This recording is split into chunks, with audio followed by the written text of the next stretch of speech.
Hello, Future Bestsellers. We are super, super excited to see you guys today. Oh God, I was going to change my glasses. These have like some big amount of smudge on them, and these are worse.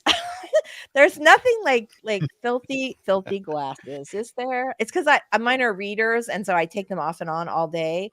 So they Yeah, always have my little grimy fingerprints all over them. You'd think I'd learn, but I do not. So, hi, Robert. How you been? I'm doing pretty good. Making my way through December, kind of low key, but moving forward. Yeah. Getting Uh back there. yeah. Oh, look at you. Look at you. Oh my gosh. So let's go ahead and do our intros. We're not sure, everybody, as you are all filtering in this morning. Hello, glad to see you. We are not sure what our situation is going to be with Michelle today. She is on the road, hashtag van life. She is on the road today, and she said that the place where they were staying had sketchy internet, and she was worried she wouldn't be able to come in. And also, they had to check out right about the same time because I think they stayed in a hotel last night. So, hello, Daisy. We are super glad to see you today. Hello, Victoria. Hello, Cool Gamer. Hello, Devin. So glad to see all of you. As you guys are all filtering in, let's go ahead and do our intros really fast. Hello, Robert Jones. Tell us a little about you and your awesome channel. My channel is The Story Detective, where I take various forms of storytelling from my experience of working in Marvel Comics as a sequential artist and writing and whatever other forms that interest me and put it under my Sherlockian microscope, break down the craft, and give it to you to make your craft journey easier.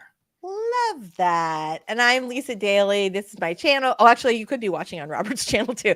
I'm Lisa Daly. This is my channel, and I'm a both a traditionally published and indie published author of romantic comedies and nonfiction.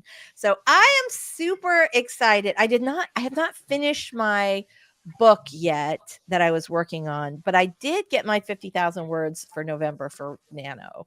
So I'm feeling that was my goal. I was hoping I'd finish the book before December, but I have just a little bit left. So there's that. How about you, Robert? How do you feel your progress was for Nano? I think it was okay. Not exactly what I expected, but I've only got a couple of thousand words to go on this particular story I'm working on, so I'm going to make Yeah. it my stream book, and my goal is to at least finish this during streams by the end of December. Yeah, I love that. That is fantastic. That is really, really cool. How about you guys in the chat? How did everybody do for Nano? If that was your, if you were participating in Nano this year, did you finish? Did you get your 50,000 words? Did you, tell us all about it? We want to know. We have a question.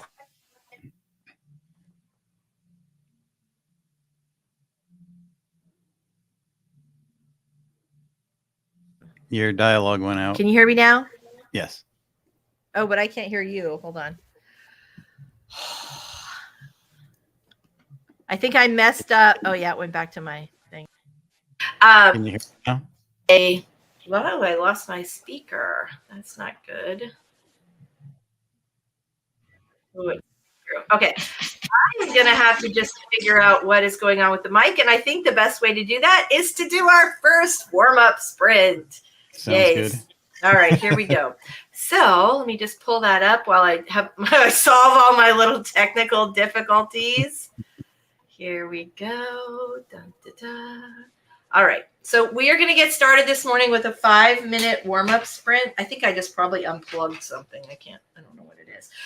We're going to start with our first 5-minute warm-up sprint, and we'll just get our documents open, get our giant vats of caffeine, and whatever else you need to do to get rolling with your writing today.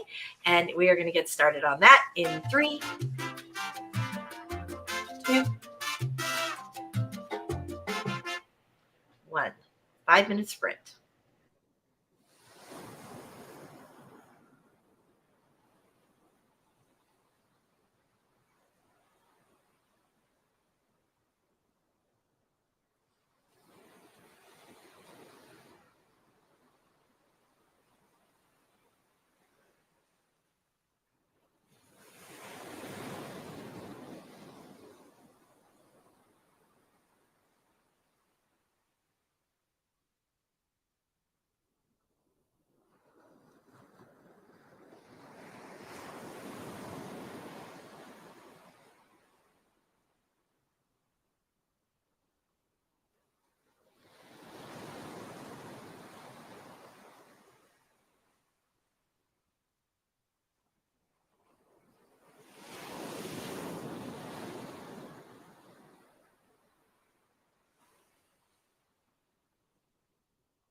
This is funny. I forgot. I have to find the banner. It's apparently buried in all the other banners because I have 8 million of them. There it is. All right, made it go away. Great. How'd you do on that? On our first little warm up sprint? I just found my place and I typed one sentence. I think I did the same last week. I typed no sentences, but I did get my document opened up and I had a nice big swig of iced tea. So there we go. You guys in the chat, let us know what you're going to be working on today. Mary is here. She says, oops, we did lose audio. She was laughing at you, Robert. She said, in a good way. She said, of course, haha, dialogue versus audio. RC is here. We are super glad to see you, RC. Get out. Today is Odin's Day. Is that a real thing? I bet it is because, he was a god and everything. He probably does have his own day. Holy smokes. You guys, Odin, you have a day, baby. Now I'm going to have to find out a little more about that. Okay, he's back there, you guys. Let's see if I can turn him. There he is. He's just chilling out today. Hanging out. Yeah, it's because I have the space heater on in my office, and he's like, oh. So he's a funny one like that. All right, I had no idea today was Odin's Day, but now I feel like I need to have a party for my dog. Can I throw this together in one day? Let's find out. So what are you working on today? I have a ghostwriting project I'm working on today, nonfiction ghostwriting project. What are you working on today? I'm still working on my horror novella, which is close to finishing, as I said. It'll be my stream book throughout December and probably be finished by the next stream or two. You did just say that. Thank you very much for clarifying. I'm having one of those days. I'm having a Lisa day. You guys in the chat, let us know what you are working on today. Devin's here. Lisanda, we are going to answer your question today. That's right. Yeah. So last week, or was it last week? Yeah, last week. Last week, Lisanda asked a fantastic question. She said, I've been self-published for 3 years and I'm considering traditional publishing. Where should I start? We have lots of good advice for you. I hope that Michelle's going to pop in today. She, as I mentioned at the top of the show, she is traveling today. So she wanted to be here, but she was not sure whether or not she was going to make it as far as internet access and also hotel checkout time. So that was going to be all challenging. Mary says she's not sure what you meant about stream book. Will you explain what you're talking about? It's going to be worked on during the stream throughout December. So it's going to be the writing that I do for, however many streams it takes to finish this thing off. I think it has somewhere between 2,000 and 3,000 words and it'll be done. Could be today, could be next week. Well, 3,000 would be a lot in one stream. Yeah. So probably not this week. Yeah. But maybe next week. Mm-hmm. Okay. I'll be like, we have to stream on Christmas. Robert's got to finish his book. He's like, during the live stream. So let's talk about the question that Lisanda had, which was how to transition from self-publishing into traditional publishing. So I think the first thing you want to do is make sure that you have some solid sales on at least one of the books. And by that, I mean at least several thousand copies sold. Doesn't have to be 40,000 copies, but like 2 to 3 is the publishers are going to think if you can sell 2,000 copies on your own, then definitely that they can sell lots more for you. That part of it is, we're not going to say anything about that. Maybe they could, or maybe they would not.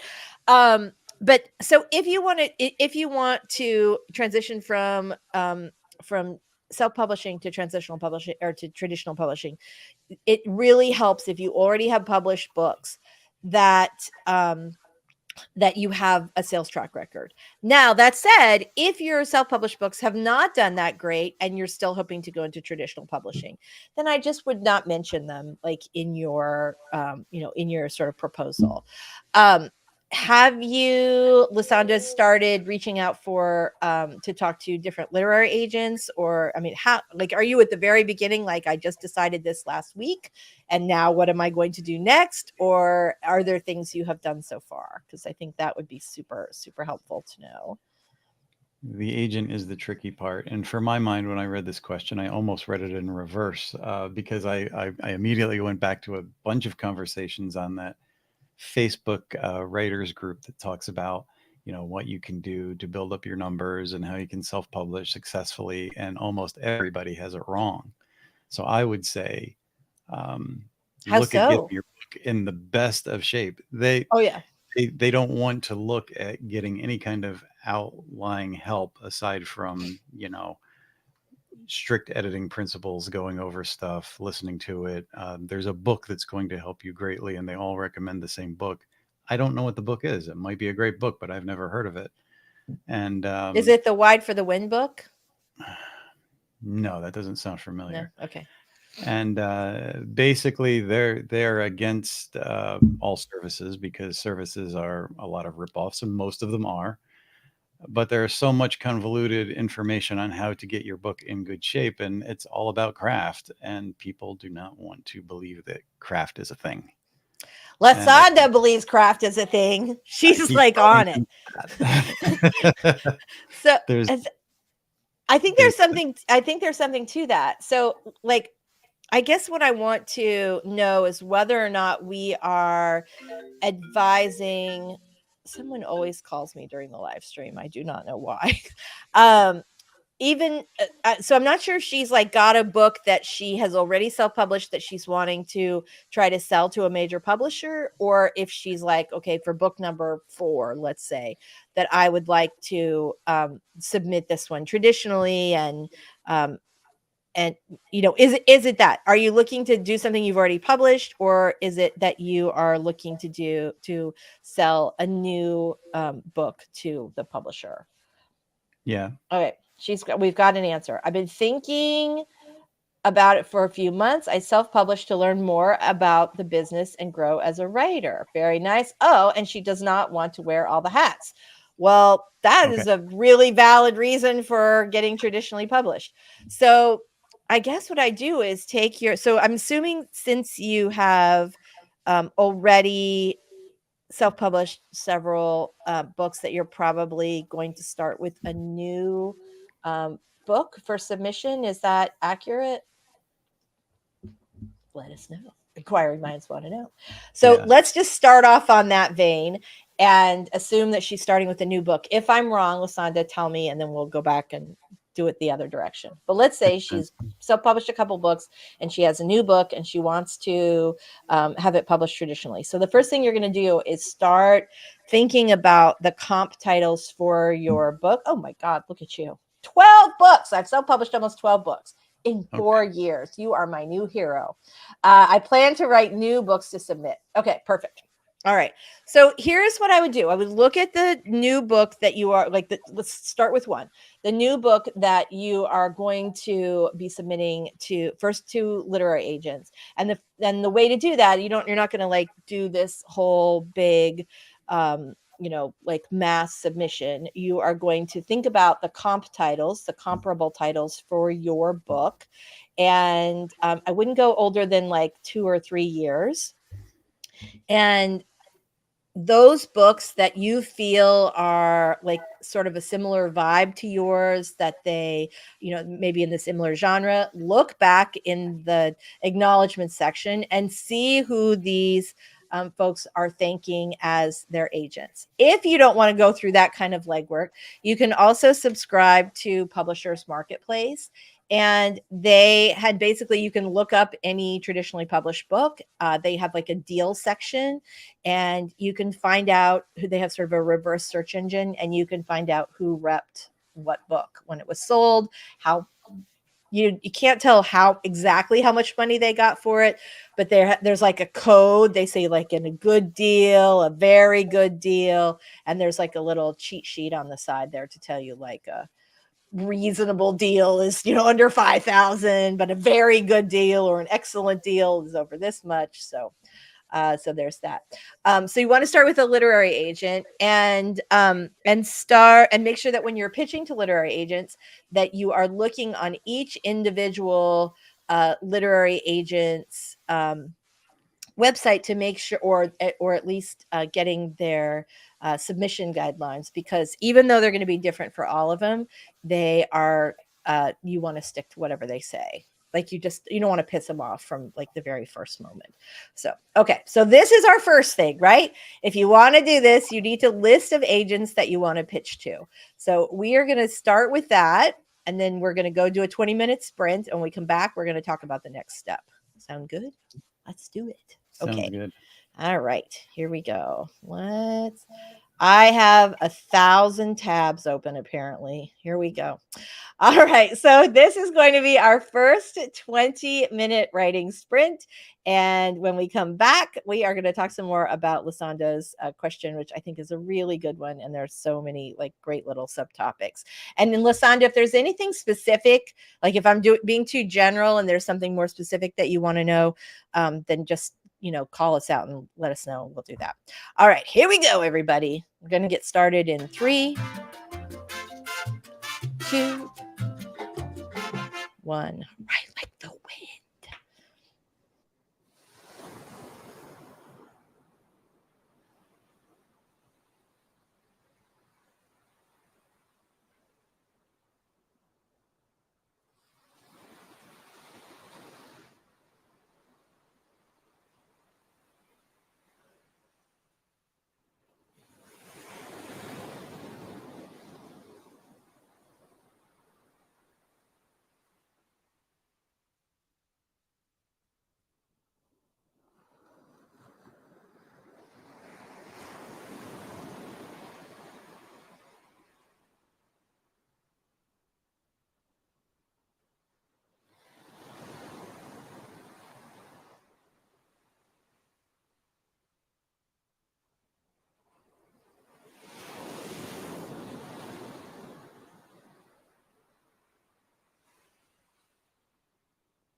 All right, we are back.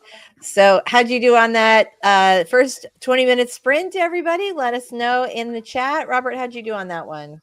I'm just patching up some things that I wrote last week. So I think I got a better handle on it, stepping back from it for a bit. Good. Very, very nice. Glad to hear it. So we're going to go back to Lysandra's question. One of the things we were talking about is how to find a literary agent. And I think, like I said, for me, the most effective way has been to just look at who's publishing other writers that I really like in my genre or subgenre, which is in fact how I shortlisted my current agent. Although how I got her was sort of a more convoluted story, but I was already published at that time. But that is how I did it initially. And I've had success in helping other authors do that as well. I know when the Horror Geek, when we were looking at potentially traditionally publishing his book, we had, we compiled a list of like 20 agents. We individually pitched each one. He got a ton of requests for fulls, and I think we talked about this before. He actually had like a great offer from an agent at Writer's House, which is a fantastic literary agency. He had to make some changes to his manuscript before submission, and in the time that it took to make the changes, he ended up she ended up going on to a book packager, and so she wasn't an agent anymore. But and so he was sort of like, okay, do I start over? Do we do this? Do we do that?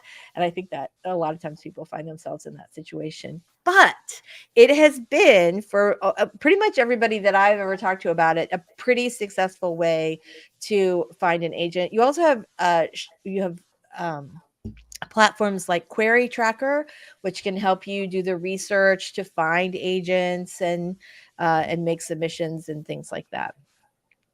Yeah, go ahead. Some people hit right away within the first batch and they'll get like requests, and other people can submit, as you've heard, like 100 times or more. I think a lot of that has excuse me, I think a lot of that has to do with what the agent sees, not only in your query, but in those opening pages, because most everyone that I've seen trying to query makes the same mistakes. And that's in the opening pages. They believe all the hype. Oh, it doesn't matter as long as my first 10 pages end on an interesting point. But they're not going to read the first page unless it starts with that intriguing opening line. There's a hook within the first 3 pages. That whole inciting thing, should it go on page 10? Should it go on page 20? No, there's 3 basic inciting incidents. The first one is the hook. It's somewhere within the first 3 pages. Yeah. It's going to foreshadow the problem that the hero is going to step into, or they're going to step into it. If they don't, the reader will, or the literary agent will not continue. They don't have any reason to care. I think you've made a really, like when we talk about, so let's say you've made your list of literary agents. How are you going to start approaching them? How do you do that? One of the things that you just mentioned is to make sure that your pages that you're turning in, and again, it kind of depends on the preference of the agent. Sometimes it's the first 10 pages. Sometimes they want 30 pages or 20 or 5 or whatever, and give them whatever it is that they ask for. But you want to make sure, as you said, you open with a hook. And I know you just said 3 pages. That is, definitely satisfactory for a book. But boy, you want to grab their attention from the first page. And if you're querying, I'd figure out how I can condense that and make that first page just one where they cannot put it down. And when we talk about the end of the selection that you're sending them, whether it's 30 pages or 20, you want to leave them with a hook too. You want them as a reader, because most agents and editors go into publishing because they love books. And I mean, almost no one was like, well, I really wanted to be an insurance agent, but somehow I ended up in publishing. That almost never happens. People endure years of poverty and being overworked and a million other things just to be part of this magical little publishing world. So remember that when you're sending your samples of your work, to make their job as easy as possible, give them exactly what they want in the way that they've asked for it, but also make sure you hook them from that first page of your sample. And it doesn't have to be the first page of the book, but for me, I like to send the first pages of the book because I want them to know this book has a killer opening. And then Yeah. if you can leave them hanging a little bit at the end of your sample, and if you have a good hook like on page 9 and they want 10 pages or less, end it at page 9. Don't get them into the middle of the next If you can get paragraph. your first chapter to be that first 10 pages they request and leave it on a question that demands an answer, Mm-hmm. then they're going to request it or have a better chance of requesting a full Right. manuscript read. Right. And Yeah. think of the Hunger Games, that Yes. whole thing that they Publishing talk is about like the Hunger Games. right from the beginning of that book when they talk about the reaping. I mean, that curiosity factor, that's the hook, and it's right there within that first page or two. Mm-hmm. And that's a great example that I've often used. And a lot of times it will be at the end of page 3 for established writers, but as Lisa said, if you can get it in there sooner, Mm-hmm. get them hooked, get them intrigued, that's the key. Yeah. And the thing to remember is that you really want to send like spectacular work. And so, well, first of all, if you feel like you can tighten up those first 3 pages and get your hook on page 1, you should. Mhm. Because the faster you get the reader hooked, whether that reader is an agent, an editor, or just a regular human being browsing the Barnes and Noble on a Sunday morning, you want to get them just sucked into that book right away. Another thing is format, because most of structure is format. And within that first page, you also need to establish a time frame, establish location, start establishing your character, get a feeling of the type of genre that it is. You need to pack that all into page 1. Some people Mm-hmm. will say you can go beyond page 1, but if that's all on page 1, so much the better, because Yeah. they look at people, and if they see sloppy format, they figure you haven't done the least bit of research and you're right in the slush pile or the rejection pile. Yeah. Yeah. It's tricky. It is tricky. So it's great. Lasanda, you are already ahead of the game working on your hooks. Yes, when they don't start with we're such plot driven readers now. We just do not have the patience to wade through a lot. Like we want to get right to the thing that's going to pull us in because our attention is so scattered everywhere. So another thing that you might want to consider is include so you're going to have a cover letter, and you're going to include basic things like your bio, which is not, you don't want to include things like, unless you went to like an Ivy League school or you went to a school that has something that's deeply connected with your book, they don't care. Like they just don't care. So make sure that your bio is tight and interesting. And one thing that there should not be this expectation, but there is an expectation a lot of times now that when you send your query letter that you're going to have some blurbs for your book from established authors. This seems terribly unfair. When I first published when I got my very first book published, I obviously did not do this. I didn't even know another author. But many authors are kind. If you reach out and ask them for a blurb, they'll read your book or some of your book, which is the dirty secret. Sometimes we don't read the whole thing. I try to read the whole thing because one time I didn't, and it did not go well. The first was okay, and I'm like, oh, it'll be fine, I know this person. No, regretted that for a long time. But blurbs are something to consider including. Not and so we should maybe do a little deconstruction after this, actually. So let's do another writing sprint, and then we are going to get back to talking about what to put in your query load, because that is really the key to getting picked up by a big publisher, is having an agent who's going to go out there and champion your work and who has a track record of selling the kind of work that you are writing. So, all right, let's go ahead and do our next 20-minute sprint. I can't find the timer page. Oh, there it is. 7,000 windows open. Yes, that's me. If they should do a lottery like that, I think. Whoever has the most pages open wins. 3, 2, 1. Everybody, let's get going with our sprints today. You can do it.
You know how, like, when you're just finishing a sentence and you don't want to stop and the timer goes off? That's where I was.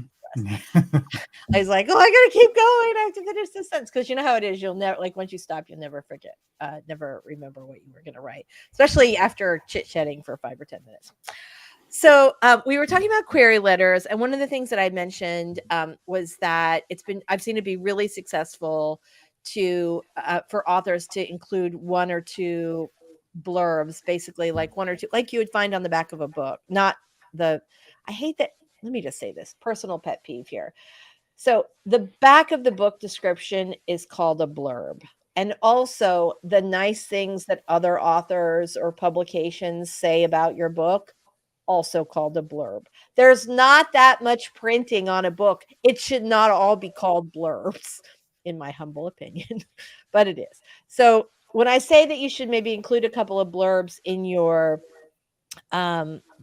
query letter, I actually mean both, right? You need to include sort of a description, and I love that sort of 250 word back of the book description, because it sets up the stakes. It sort of gives you an idea of the characters. Like, it's a really good sort of snapshot of what the book is about. And but I also have seen blurbs from other authors, even if you're an unpublished author. See that blurbs from other authors are can be really effective, because it helps the agent and the editor sort of see this more easily as a real book, if that helps. Does that make sense? Yeah. I think it's also probably in response to a lot of what I felt, because there are a lot more opportunities out there. There's channels like this. There's a lot of authors out there that's willing to help, and so few new writers actually go to them for help, that I think a publisher is saying, hey, something's not right. You're doing it on your own. You can get some help. Prove that Yeah. you did. Yeah. Yes. Mama Ward is here. Hello. We are super glad to see you. Thank you very much. We really appreciate that. Yeah, I think, I don't think I got a note. I mean, I usually get like a notification on the Horror Geek channel whenever we go live. And I don't know if they went out today. So, bye, Mary. We are going to miss you. And also, I'll see you this afternoon. So as far as that, as far as the query letter, so you want to include what we just talked about. You want to include, if you can, sort of a blurb. You want to let the the agent know why it is you're querying them specifically. And I would say, I really love a number of the books on your list, or obviously you want to make it about them, right? So tell them you like their taste in books, or that there are some similarities between this book and this book. But make sure that when you're pitching them, it's better to send out 10 really well-crafted pitches, which you can just tweak a little bit every time for each individual agent. But it's better to send 10 well-crafted pitches than 100 poorly crafted ones, where you just hit the button and it goes out to every agent in America. And because you're not, figuring out who this person is and what they might respond to and how it fits in with your book, you're just kind of wasting a lot of time. But the good news is, if you do those steps, if you figure out who really would be, not just because they're the agents, an agent working at Writer's House or Trident or any of those other, the big shops in town, like, who is really going to be connecting with your book because they have other books on their list that are similar. The other thing I think is really super helpful is that, and I know that you read Writer's Digest on a regular basis, Robert. They often feature brand new agents who have maybe just been promoted, or maybe they just moved to a new shop, but they often promote agents who are looking to build their list, and they will tell you precisely what they are looking for. And well, a lot of people think, oh, I'd really love to be with Neil Gaiman's agent, or I'd really love to be with this other superstar agent. A lot of times it's better to be the first client or the first 5 clients, or you're going to get some attention that maybe somebody that already has a full list, especially if that list includes a lot of people who are a lot bigger than you. You're probably going to get some effort and attention from that new agent. And usually newer agents, especially if they're being written up in Writer's Digest, probably are working at an agency where there are more senior people. So you'll benefit from those relationships that they already have with editors, but you maybe get a little more attention. Yeah, find out if they actually have any credibility because, as they say, anybody can put their name and address and call themselves an agent in like the trades or the what do they call the big fat book that comes out every year, and you don't know Yeah. if they have any experience or any knowledge because now there's so many people out there trying to do this and claim to be experts. Yeah. And I can tell you that there's one in probably dozens that have any kind of knowledge. And they all say, I've been doing this for a decade. I've been doing this for, and then I've had people come back to me and say, okay, I feel like something's wrong with the work my editor has done. And then I asked to see their first pages, and none of the stuff that we're talking about today is in those pages. And it's like, okay, fire your editor. That's a hard thing, right? Because you've already handed over a big stack of money. But Yeah. sometimes, yeah. I often end up with projects that started somewhere else. And yeah. So yeah, it's really, but also it's important. So I think this is funny. Mama Ward says personalized queries is the thing now. I think that like for me it's always been the thing, but I guess I'm glad that it's sort of coming back because those poor agents get a ton of of submissions. So I don't know what is going on. I think I must have accidentally tilted my camera or something because I feel like what was that character Wilson from that old show with what's I can't remember the tool guy, and you have the neighbor that would always like put his face over the fence or like this much of his face, and that's what I feel like today with my framing. I've been like low down here the whole time. I don't know what's going on. Kilroy was here. I know, right? I was trying to like, do you know that's like a World War II thing? Did you know that? I don't know exactly what it is. I Yeah, just it was. remember seeing the little thing with the guy with his nose hanging over the fence. Yeah, And he says, I Kilroy was think here on the fence. yeah, I think it was. I think it was World War II. I'm pretty sure it might have been World War I, but I think it was World War II. Yes, that they would sort of put that graffiti. The soldiers would sometimes put that graffiti in places where they had been. So, yeah, I thought that was kind of interesting. So, yes, I'm all down with personalized queries for sure. Here we go. Mom Ward says you have to hunt for an agent like hunting for exotic big game, i.e., unicorns. All the research, all the preparation, all the stalking. That luck, then luck. Mm-hmm. That is true. One of the things that you and I hate to ask anybody to spend any money, but either get a friend who has a publisher's marketplace account, or and see if you can do a quick lookup, or just get like subscribe for a month and get all your research done. But they have a great sort of agent tracker where you can see everything that they've sold in the last couple years. So, well, I think it goes back. I don't know how far it goes back. It might be all the way back to like when Publishers Marketplace first started, which would Also, when be you first start, a thing that I've heard stories about also from that writers group is you start querying and suddenly you get an agent reaching out to you. They don't, and they'll usually be these foreign entities and they'll say all these great things to you and about you and how you've been recommended. And that doesn't happen. that doesn't happen if you can't, well, unless you can look up that agent. I mean, certainly, like I know Jenny Bent is notoriously awesome at tracking down interesting stories that have sort of hit the news. And it's kind of funny because there was a woman who wrote an essay that got picked up everywhere. I think she wrote it. I don't remember if she wrote it on the Huffington Post, but it was basically about like, I think it was called Why Poor People Make Terrible Decisions. And it was from the perspective of a woman who was living in poverty. She and her husband, who was a vet, a military vet, had no money. She'd been in an accident. So she had like her teeth had been damaged. So she couldn't work in any like front of the house jobs. She was like working in the back of the Waffle House. And it was an incredible story. And this woman and she was going to school at night and also like working at the Waffle House, and had lived in motels when she was pregnant, and was trying to eat hot dogs to get enough protein and things like that. But she also smoked incessantly, which she said like people always look down on poor people for smoking, but a lot of times it's because you could like it keeps you from having to eat, or you have a job where you can't take a break, which is something I think that a lot of people hadn't considered.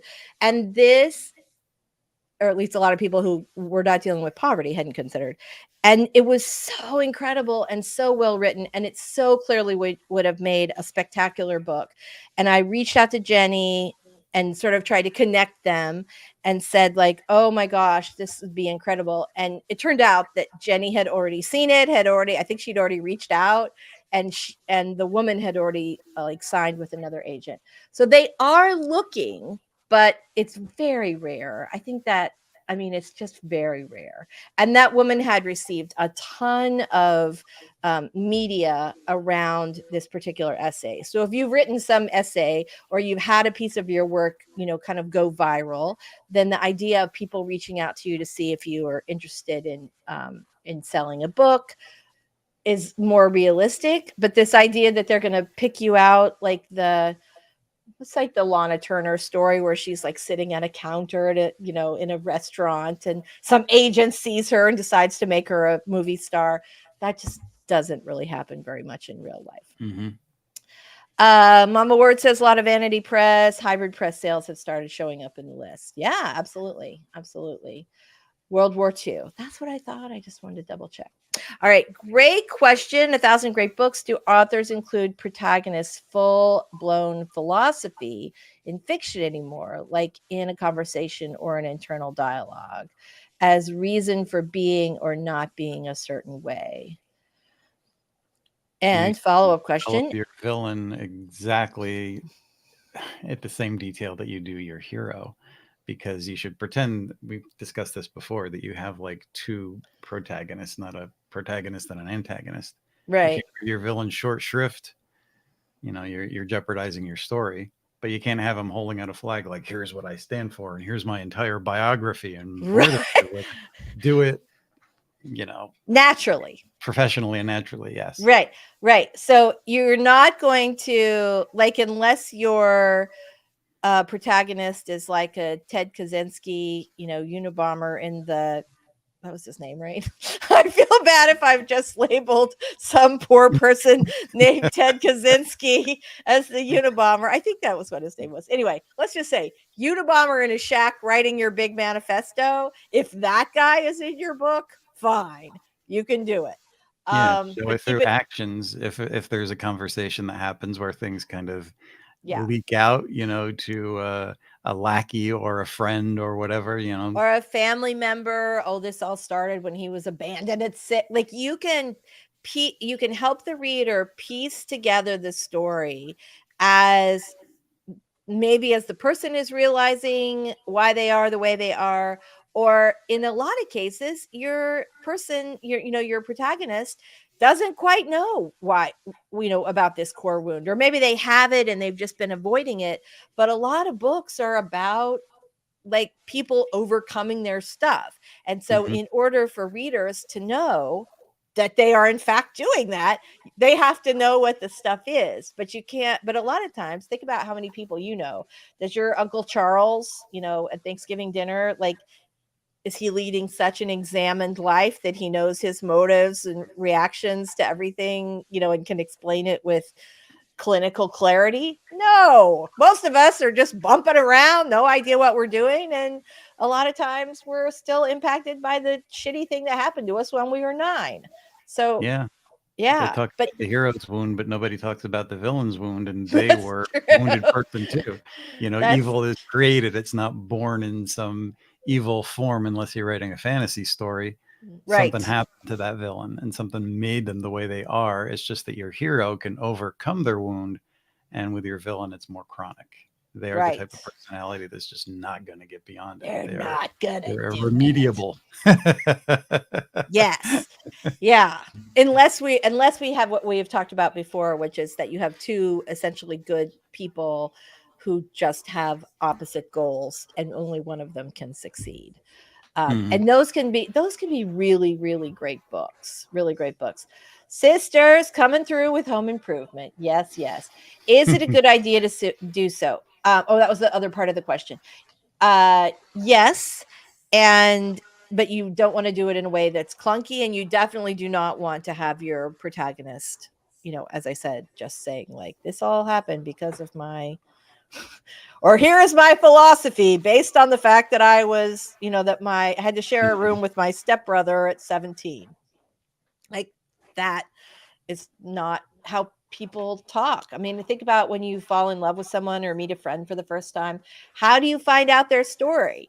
You know what they tell you, but then think about the first time you ever go to like meet their friends and have their perspectives injected in the, into your perception of the relationship. Maybe this guy is perfect for, let's say it's a romance.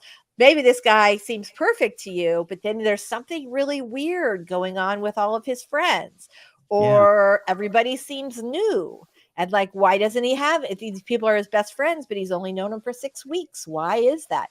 Like, as the writer, you can create that full picture for the reader, but unless you have a really good reason to do so, I would not have your main character doing all of his or her self-analysis himself or herself. And you think about it too.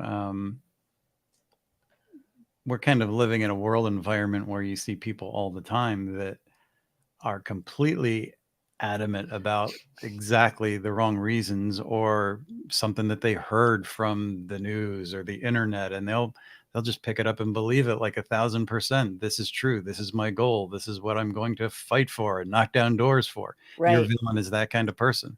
They believe they are the hero of the story, and what they're doing is absolutely right. I had like, I don't know if I should share it. I'm not sure if I'm going to write it or not. I had an idea today as the horror geek and I were out with our dog doing his morning business. I had this idea for a book that is much darker. I sort of want to tell you guys because it's kind of perfect for an example, but I'm not sure if I'm going to write it. I haven't really thought it through.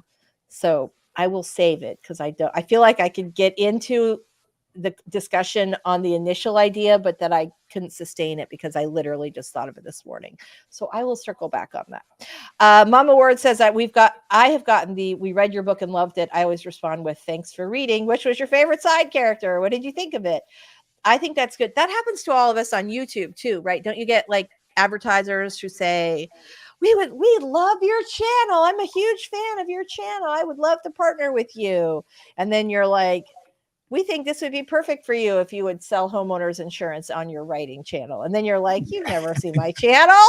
You don't love me. But yes.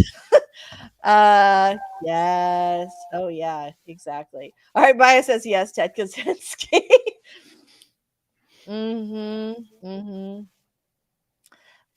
Mama Ward says one scam that was making the rounds is a signing bonus that's really a loan. If the company doesn't make the money back, then the author has to pay it back. Sometimes that loan shark. What? Oh my God. I haven't heard of that one, but yeah, I haven't be either. careful of everything. I mean, yeah. If they can't back it up legitimately and people are offering you stuff, Well, don't take a loan against your True. book. Yeah. Do not take a loan against your book. That's not, they give you money ahead of time. It's an advance. If you have to pay it back, if your book doesn't earn out, that's not like, that puts everything on you. That's not right. A publisher, if they are going to take a chunk of your money, has to also take a chunk of the risk. And that is the whole reason to go with like a publisher versus doing it yourself. If you are taking all the risk, then you should make all the money. 1,000 Great Books says, I meant in the sense that the hero villain may say something and espouse a philosophy, but it belies what they actually are to set up some Yeah, absolutely. Yeah, absolutely. Sorry, we just made that into like a 15-minute discussion. And you're like, no, I just want to know, is it okay if he does this? Yes. All right. Speaking of which, it's 12:30 Eastern time. Let's go ahead and get one more sprint in here. Share screen. I don't think you guys told us what you were working on today. Is anybody working on anything interesting? I'm a little curious. Let us know while I go through 800 tabs to find. I think it works better if I like literally click on the video first. Oop, I ended up on cozy winter ambiance. That's not for us. All right, here we go. Trying again. There we go. Okay. Okay. Yay, we did it. Again, after 4 years and a bazillion live streams, you'd think I'd figure this out, but no. All right, here we go, everybody. We are going to make this one count. It is our very last writing sprint of the day, and we're going to get started in 3, 2, 1. Sprint.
All right, we are back. Very nice, very nice.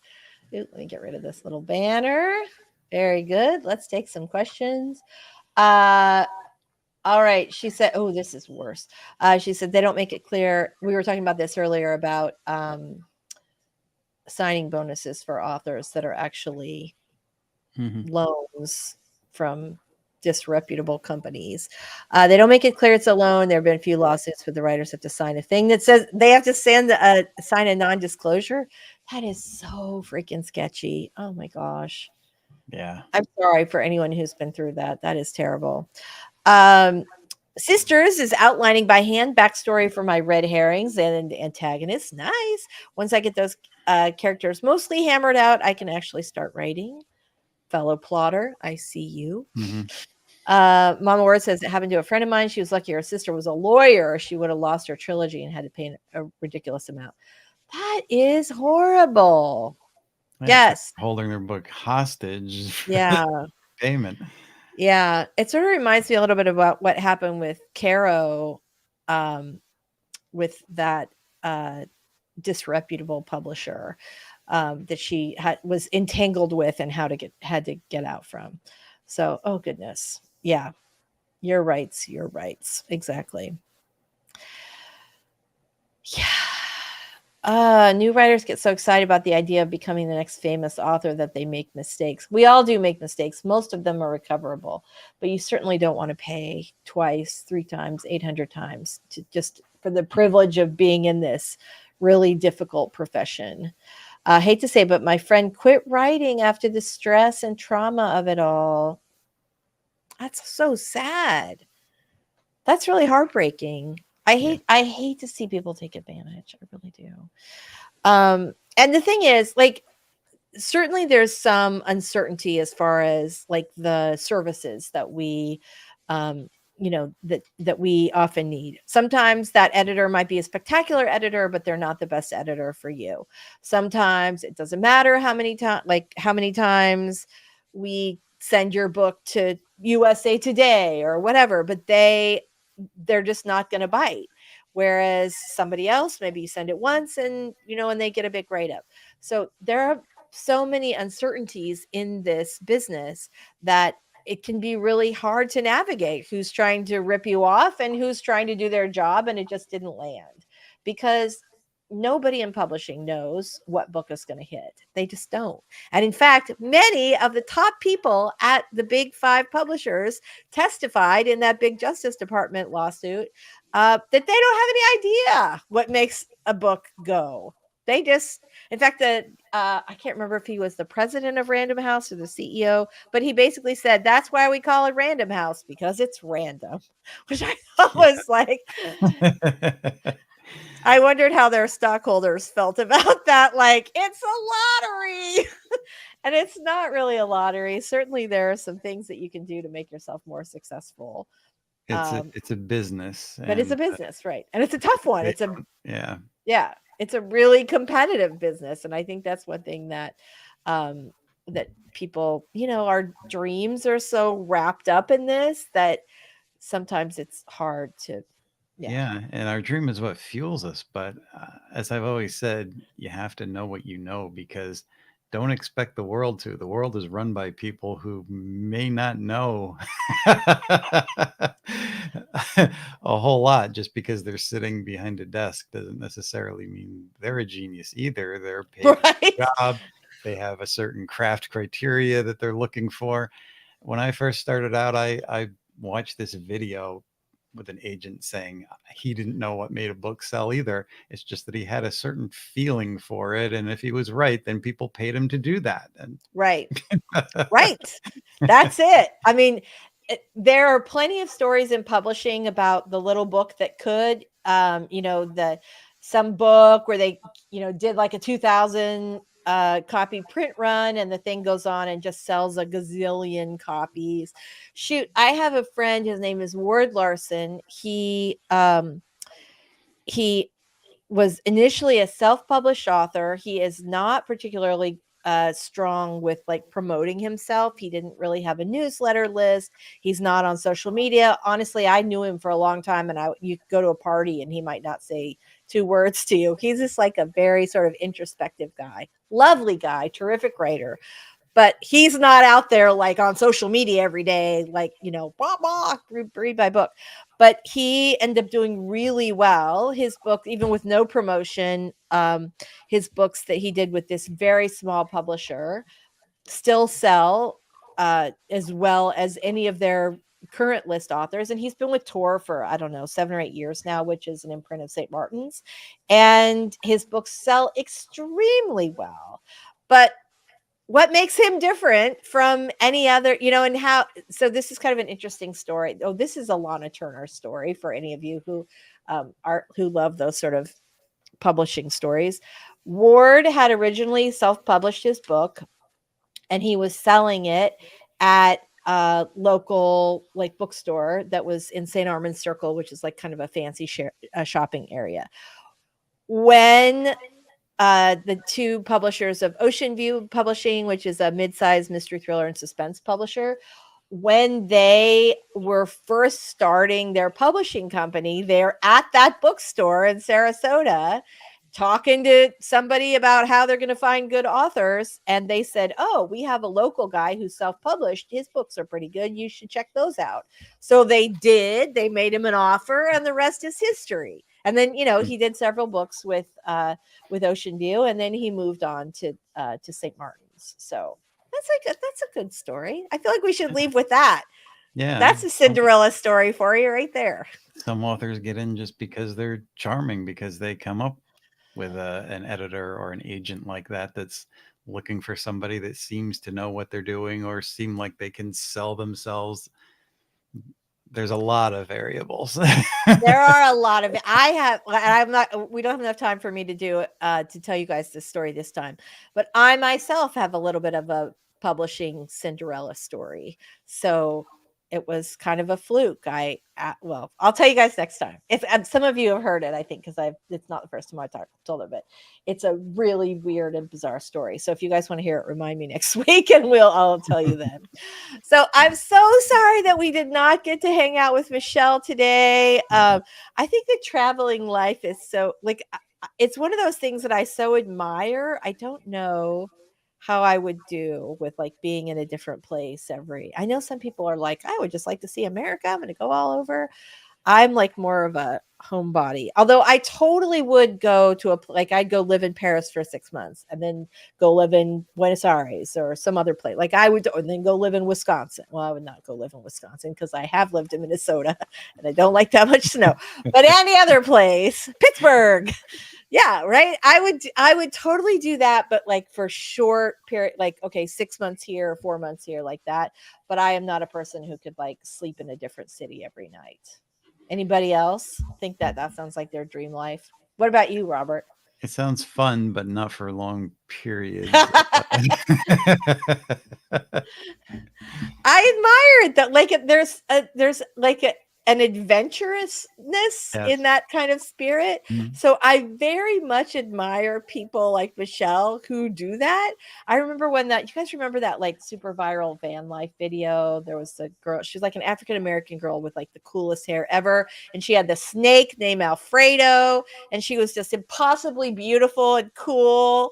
And she had that one van, like she had like kind of the first van life video that like really took off, and it was very well produced, and everybody, like, because it was so popular, I remember people like really, I think we talked about it, like really wondering, like, is she funded by some, I don't think that ever came out, but they were phenomenal. And when I look at how she does it or how Michelle's doing it, I go, yeah, that looks cool. Yeah. But the first night I'm in a VW van rolled into some campground somewhere, I'm going to be like, no, thank you. This life is not for me. Musicians do it. They go on tour all the time and travel around, but it's not like they're steady. It's while they're on tour for several months and then they go back home. Or road trip movies where they travel across country and they stop at all these different places and have these little adventures. It seems fun. Yeah. Yeah, it does seem fun. I know myself though. Unless all those places were beaches, I could go back and forth between Siesta Key and like Lido Key. That could be my van life. I'd just go back and forth every day. No, it's not for me. Alyssa Vanilla, is her last name Vanilla? That would be so surprised. That feels like if that feels like a stage name to me. Yeah. Yeah. But I wouldn't I mean she, and also if you've never seen this, this girl has charisma for days. I don't care what she does. I just want to see more of her. She's awesome. All right, Lasanda could do 3 months in each place. That feels reasonable. We could do that. I could do that. So, how about you, Robert? What's like if you were going to live that sort of nomadic lifestyle, what do you think would be like the shortest time you would want to live in a place? If I was traveling across country like a road trip movie or to get to my new home and destination, I could stay, short periods, a few days here and a few days there, and travel along the way. If I was going to make it a prolonged trip and say, this year I'm going to travel, I guess it would really depend on the place. If I found a really interesting place, I might want to hang there for a little bit. If True. I didn't like it, I'd be gone the next morning. True. That's true. There's a lot of stuff. Yeah, excellent. All right, you guys. Thank you so much for being here today. Before we go, we'll do our little outros. Blah, blah, blah, blah. Robert, tell us a little about you before we go. Okay, my channel is The Story Detective. It's taking various forms of storytelling, putting under a Sherlockian microscope, and analyzing, breaking down the craft to make your journey easier. So come watch some videos. I could use a few views. Yeah, Robert has great videos. Over on my channel, we talk about how to write a book you're super proud of and get it published. And this was a little bit, oh, here we go. This is her name. Yes, Janelle Eliana. Like, really, that she's the van life girl. Yes. I want to know who Alyssa Vanilla is. That also does not sound like, it sounds like a made up name. It's probably not, but it does sound like one. It could be a character. So anyway, thanks so much, you guys. Oh, right. Well, I live in Florida. We also have the same thing. We have tons and tons of people. Oh, they probably come here after they don't like the Colorado snow, right? Once October hits, they're like heading down to Florida. So thank you guys all so much. We are super happy to be with you here today, and we will see you next Wednesday. Bye, everybody.